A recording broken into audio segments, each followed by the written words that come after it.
Edmonton-Ellerslie. Thank you, Mr. Speaker. My constituents in Edmonton-Ellerslie know our government's budget invests in stabilizing and maintaining the services Albertans depend on, rather than making reckless cuts that will only make things worse for Albertans most vulnerable. Given our government's commitment to supporting the safety, dignity and well-being of persons with disabilities, to the Minister of Human Services, how is our government invested in the Assured Income for the Severely Handicapped program in Budget 2016? Minister of Human Services. Thank you, Mr. Speaker, and thank you to the member for the question.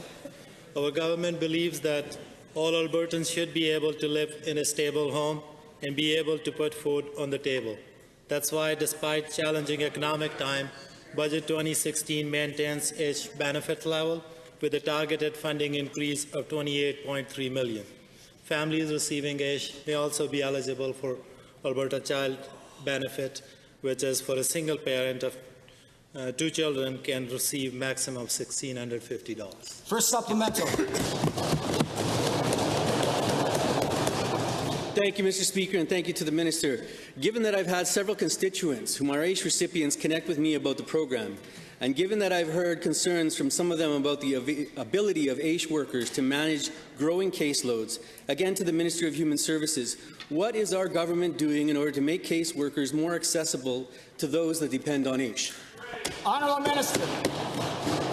Thank you, Mr. Speaker, and again to the member for the question. In tough economic time like these, even more people need supports, and that's why we have increased the funding to AISH to accommodate increased demand.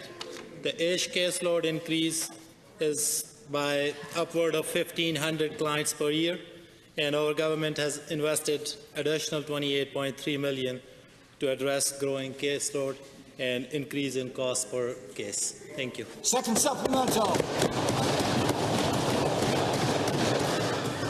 Thank you, Mr. Speaker, and again to the Minister.